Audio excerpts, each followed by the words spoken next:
విష్ణుస్వరూపం కానిది లోకంలో ఏదీ లేదు. అంతర్బహిశ్చ తత్సర్వం వ్యాప్య నారాయణ స్థిత.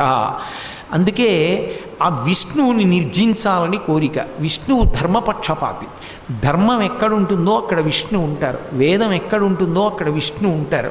అందుకే శ్రీ మహావిష్ణువు ఎప్పుడూ దేనిని రక్ష చేస్తుంటారు అంటే వేదములను రక్షిస్తుంటారు.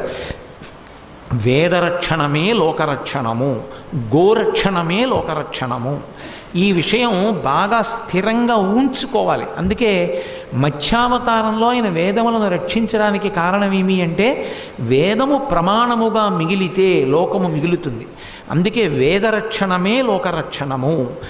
ఆ రక్షణ ఎప్పుడూ చేసేటటువంటి విష్ణు భగవానుడి మీద వ్యతిరేకత పెంచుకోవడం అంటే ధర్మం పట్ల వ్యతిరేకత పెంచుకోవడం, వేదం పట్ల వ్యతిరేకత పెంచుకోవడం. ఆ వ్యతిరేకత పెంచుకున్న వాడికి ఆయుష్ క్షీణిస్తుంది తప్ప